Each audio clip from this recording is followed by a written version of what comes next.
Well, good morning, everybody, and happy Thursday. Hope you're all having a great morning. I'm really looking forward to getting back to our story today here on day 11 of Harry Potter. I hope you're enjoying the story as much as I can. Just as a reminder, actually, I have two reminders this morning. One is we're doing our drawing for the art contest tomorrow for your very own Harry Potter book. So there's instructions on there where to send your drawing if you do one. And then also today we have a special guest reader at 11:30. Our very own board member Blythe Lind, who's also a former teacher, will be reading a story this morning. So you can join us for that live or watch it later on the Facebook video page or on our YouTube channel. So anyway, let's go ahead and get started this morning.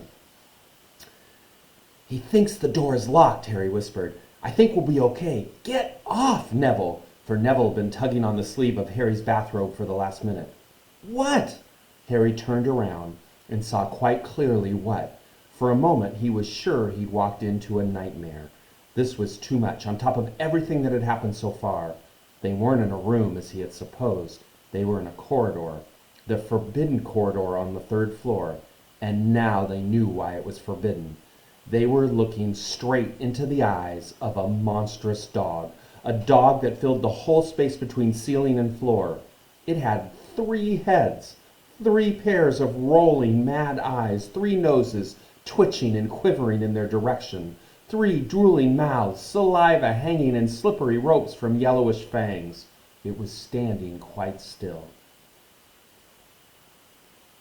All 6 eyes staring at them, and Harry knew that the only reason they weren't already dead was that their sudden appearance had taken it by surprise. But it was quickly getting over that. There was no mistaking what those thunderous growls meant. Harry groped for the doorknob. Between Filch and death, he'd take Filch. They fell backward. Harry slammed the door shut, and they ran, almost flew back down the corridor. Filch must have hurried off to look for them somewhere else because they didn't see him anywhere, but they hardly cared. All they wanted to do was put as much space between them and that monster. They didn't stop running until they reached the portrait of the fat lady on the 7th floor. Where on earth have you been? She asked, looking at their bathrobes hanging off their shoulders and their flushed, sweaty faces. Never mind that. Pig snout! Pig snout! Panted Harry, and the portrait swung forward. They scrambled into the common room and collapsed, trembling into armchairs. It was a while before any of them said anything. Neville indeed looked as though he'd never speak again. What do you think they're doing keeping a thing like that locked up in a school? Said Ron finally. If any dog needs exercise, that one does. Hermione got both her breath and her bad temper back again. You didn't use your eyes, any of you, did you? She snapped. Didn't you see what it was standing on? The floors, Harry suggested. I wasn't looking at its feet. I was too busy with its heads. No, not the floor. It was standing on a trap door. It's obviously guarding something. She stood up, glaring at them. I hope you're pleased with yourselves. We could have all been killed, or worse, expelled. Now, if you don't mind, I'm going to bed. Ron stared after her, his mouth open. No, we don't mind, he said. You'd think we dragged her along, wouldn't you? But Hermione had given Harry something else to think about as he climbed back into bed. The dog was guarding something. What had Hagrid said? Gringotts was the safest place in the world for something you wanted to hide, except perhaps Hogwarts? It looked as though Harry had found out what the grubby little package from Vault 713 was. Malfoy couldn't believe his eyes when he saw that Harry and Ron were still at Hogwarts the next day, looking tired but perfectly cheerful. Indeed, by the next morning, Harry and Ron thought that meeting the 3-headed dog had been an excellent adventure, and they were quite keen to have another one. In the meantime, Harry filled Ron in about the package they seemed to have moved from Gringotts to Hogwarts, and they spent a lot of time wondering what it could possibly need such protection. It's either really valuable or really dangerous, said Ron. Or both, said Harry. But all they knew for sure about the mysterious object was that it was about 2 inches long. They didn't have any chance of guessing what it was without further clues. Neither Neville nor Hermione showed the slightest interest in what was underneath the dog in the trapdoor. All Neville cared about was never going near that dog again. Hermione was now refusing to speak to Harry and Ron, but she was such a bossy know-it-all that they saw this as an added bonus. All they really wanted now was a way of getting back at Malfoy, and to their great delight, just such a thing arrived in the mail about a week later. As the owls flooded into the great hall as usual, everyone's attention was caught at once by a long, thin package carried by 6 large screech owls. Harry was just as interested as everyone else to see what was in this large parcel, and was amazed when the owls soared down and dropped it right in front of him, knocking his bacon to the floor. They had hardly fluttered out of the way when another owl dropped a letter on top of the parcel. Harry ripped open the letter first, which was lucky, because it said, "Do not open this parcel at the table. It contains your new Nimbus 2000s, but I don't want everybody knowing you've got a broomstick, or they'll all want one. Oliver Wood will meet you tonight in the Quidditch field at 7 o'clock for your first training session. Professor M. McGonagall." Harry had difficulty hiding his glee as he handed the note to Ron to read. "A Nimbus 2000, Ron moaned enviously. "I've never even touched one." They left the hall quickly, wanting to unwrap the broomstick in private before their first class. But halfway across the entrance hall, they found the way upstairs barred by Crabbe and Goyle. Malfoy seized the package from Harry and felt it. "That's a broomstick," he said, throwing it back at Harry with a mixture of jealousy in spite of his face. "You'll be in for it this time, Potter. First years aren't allowed them." Ron couldn't resist. "It's not any old broomstick," he said. "It's a Nimbus 2000. What did you say you got at home, Malfoy? A Comet 260? Ron grinned at Harry. "Comets look flashy, but they're not in the same league as the Nimbus." "What would you know about it, Weasley? You couldn't afford half the handle," Malfoy snapped back. "I suppose you and your brothers have to save up twig by twig." Before Ron could answer, Professor Flitwick appeared at Malfoy's elbow. "Not arguing, I hope, boys?" he squeaked. "Potter's been sent a broomstick, Professor," said Malfoy quickly. Yes, that's right," said Professor Flitwick, beaming at Harry. "Professor McGonagall told me all about the special circumstances. Potter, and what model is it?" "A Nimbus 2000, sir," said Harry, fighting not to laugh at the look of horror on Malfoy's face. "And it's really thanks to Malfoy here that I've got it," he added. Harry and Ron headed upstairs, smothering their laughter at Malfoy's obvious rage and confusion. "Well, it's true," Harry chortled as they reached the top of the marble staircase. "If he hadn't stolen Neville's Remember-All, I wouldn't be on the team." "So I suppose you think that's a reward for breaking rules," came an angry voice from just behind them. Hermione was stomping up the stairs, looking disapprovingly at the package in Harry's hand. "I thought you weren't speaking to us," said Harry. "Yeah, don't stop now," said Ron. "It's doing us so much good." Hermione marched away with her nose up in the air. Harry had a lot of trouble keeping his mind on his lessons for that day. He kept wandering up the dormitory, where his new broomstick was lying under the bed, or straying off onto the Quidditch field, where he'd be learning to play that night. He bolted his dinner that evening without noticing what he was eating, and then rushed upstairs with Ron to unwrap the Nimbus 2000 at last. "Wow!" Ron sighed as the broomstick rolled into Harry's bedspread. Even Harry, who knew nothing about different brooms, thought it looked wonderful. Sleek and shiny, with a mahogany handle, it had a long tail of neat, straight twigs and Nimbus 2000 written in gold near the top. As 7 o'clock drew nearer, Harry left the castle and set off into the dusk towards the Quidditch field. He'd never been inside the stadium before. Hundreds of seats were raised in the stands around the field so the spectators were high enough to see what was going on. At either end of the field were 3 golden poles with hoops on the end.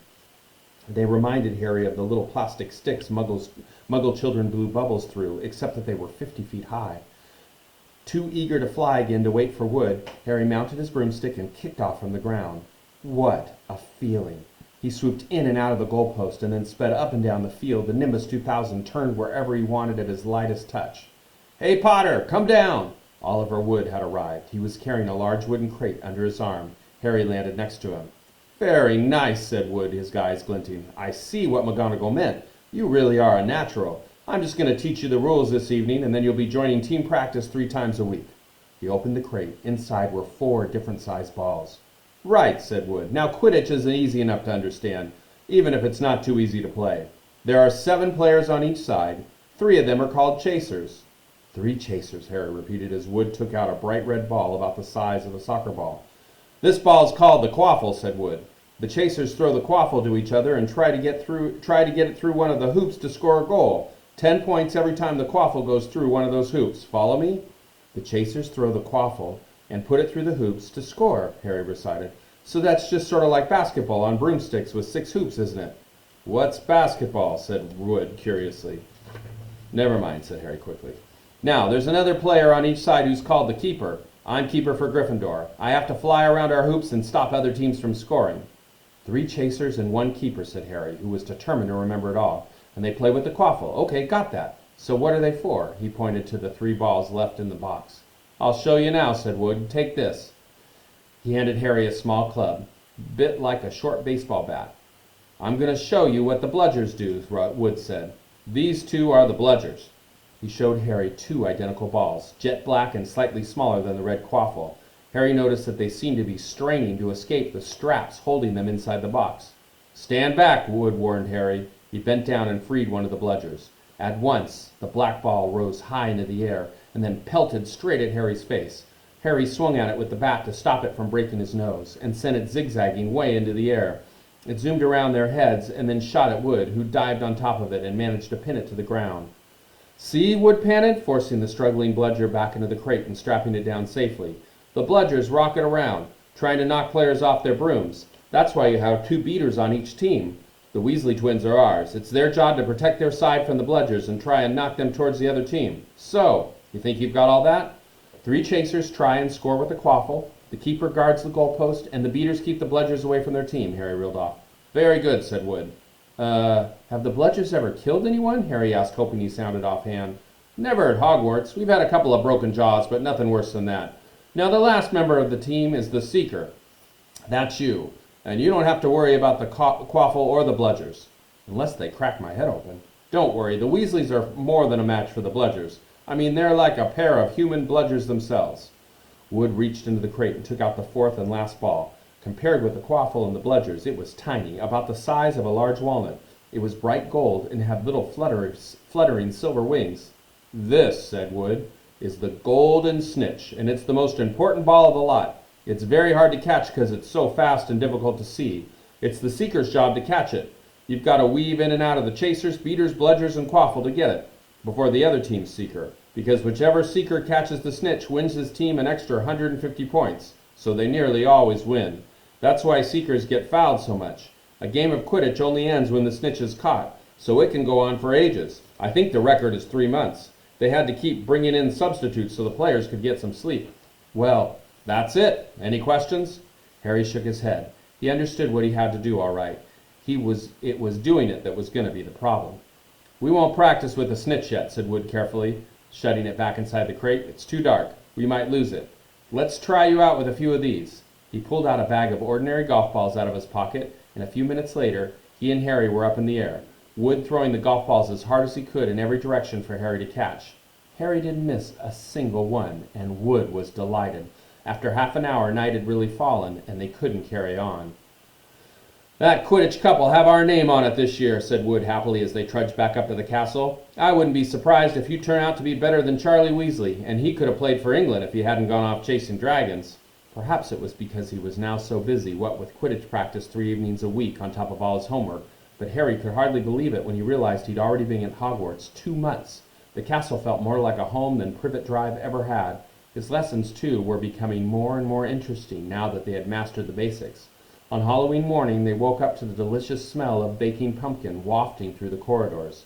Even better, Professor Flitwick announced in Charms that he had thought they were ready to start making objects fly, something they had all been dying to try since they'd seen him make Neville's toad zoom around the classroom. Professor Flitwick put the class into pairs to practice. Harry's partner was Seamus Finnegan, which was a relief because Neville had been trying to catch his eye.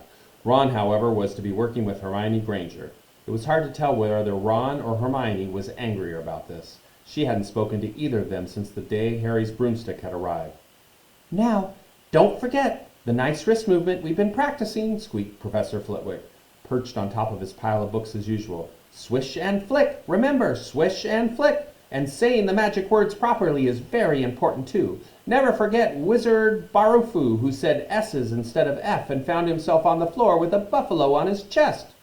It was very difficult. Harry and Seamus swished and flicked, but the feather they were supposed to be sending skyward just lay on this desktop. Seamus got so impatient that he prodded it with his wand and set fire to it. Harry had to put it out with his hat. Ron at the next table wasn't having much more luck. "Wingardium Leviosa!" he shouted, waving his arms long like a windmill. "You're saying it wrong," Harry heard Hermione snap. "It's Wingardium Leviosa. Make the guard nice and long." "You do it then, if you're so clever," Ron snarled. Hermione rolled up the sleeves of her gown, flicked her wand, and said, "Wingardium Leviosa." The feather rose off the desk and hovered about 4 feet above their heads. "Oh, well done!" cried Professor Flitwick, clapping. "Everyone, see here, Miss Granger's done it." Ron was in a very bad mood by the end of class. "It's no wonder no one can stand her," he said to Harry as they pushed their way into the crowded corridor. "She's a nightmare, honestly." Someone knocked into Harry as they hurried past him. It was Hermione. Harry caught a glimpse of her face and startled to see that she was in tears. "I think she heard you." "So?" said Ron, but he looked a bit uncomfortable. "She must have noticed she's got no friends." Hermione didn't turn up for the next class and wasn't seen all afternoon. On their way down to the Great Hall for Halloween feast, Harry and Ron overheard Parvati Patil tell her friend Lavender that Hermione was crying in the girls' bathroom and wanted to be left alone. Ron looked still more awkward at this, but a moment later they had entered the Great Hall where the Halloween decorations put Hermione out of their minds. 1,000 live bats fluttered from the walls and ceiling, while 1,000 more swooped over the tables in the low black clouds, making the candles and the pumpkins stutter. The feast appeared suddenly on the golden plates, as it had at the start of the term banquet. Harry was just helping himself to baked potato when Professor Quirrell came sprinting into the hall, his turban askew and terror on his face. Everyone stared as he reached Professor Dumbledore's chair, slumped against the table, and gasped, "Troll! Troll in the dungeons! Thought you ought to know!" He then sank to the floor in a dead faint. There was an uproar. It took several purple firecrackers exploding from the end of Professor Dumbledore's wand to bring silence. "Prefects," he rumbled, "lead your houses back to the dormitories immediately." Percy was in his element. "Follow me. Stick together, first years. No need to fear the troll if you follow my orders. Stay close behind me now. Make way. First years coming through. Excuse me, I'm a prefect." "How could a troll get in?" Harry asked as they climbed the stairs. "Don't ask me. They're supposed to be really stupid," said Ron. "Maybe Peeves let it in for a Halloween joke." They passed different groups of people, hurrying in different directions. As they jostled their way through a crowd of confused Hufflepuffs, Harry suddenly grabbed Ron's arm. "I've just thought. Hermione." "What about her?" "She doesn't know about the troll." Ron bit his lip. "Oh, all right," he snapped, "but Percy better not see us." Ducking down, they joined the Hufflepuffs going the other way, slipped down a deserted side corridor, and hurried off towards the girls' bathroom. They had just turned the corner when they heard quick footsteps behind them. "Percy!" hissed Ron, pulling Harry behind a large stone griffin. Peering around it, however, they saw not Percy but Snape. He crossed the corridor and disappeared from view. "What's he doing?" Harry whispered. "Why isn't he down in the dungeons with the rest of the teachers?" "Search me." Quietly as possible, they crept along the next corridor after Snape's fading footsteps. "He's heading for the 3rd floor," Harry said, but Ron held up his hand. "Can you smell something?" Harry sniffed, and a foul stench reached his nostrils, a mixture of old socks and the kind of public toilet no one seems to clean. And then they heard it, a low grunting and the shuffling footfalls of gigantic feet. Ron pointed at the end of a passageway to the left. Something huge was moving towards them. They shrank into the shadows and watched it as it emerged in a patch of moonlight. It was a horrible sight. 12 feet tall. Its skin was a dull granite gray. Its great lumpy body like a boulder with its small bald head perched on top of it like a coconut. It had short legs, thick as tree trunks, with flat, horny feet. The smell coming from it was incredible. It was holding a large wooden club, which dragged along the floor because its arms were so long. The troll stopped next to the doorway and peered inside. It waggled its long ears, making up its tiny mind, then slouched slowly into the room. "The key's in the lock," Harry muttered. "We could lock it in." "Good idea," said Ron nervously. They edged towards the open door, mouths dry, praying the troll wasn't about to come out of it. With one great leap, Harry managed to grab the key, slam the door shut, and lock it. "Yes!" Flushed with their victory, they started to run back up the passage, but as they reached the corner they heard something that made their hearts stop. A high, petrified scream, and it was coming from the chamber they'd just chained up. "Oh no," said Ron, pale as the Bloody Baron. It's the girls' bathroom, Harry gasped. Hermione, they said together. It was the last thing that they wanted to do, but what choice did they have? Wheeling around, they sprinted back to the door and turned the key, fumbling in their panic. Harry pulled the door open, and they ran inside. Hermione Granger was shrinking against the wall opposite her, looking as if she was about to faint. The troll was advancing on her, knocking the sinks off the walls as it went. Confuse it, Harry said desperately to Ron, and seizing a tap, he threw it as hard as he could against the wall. The troll stopped a few feet from Hermione.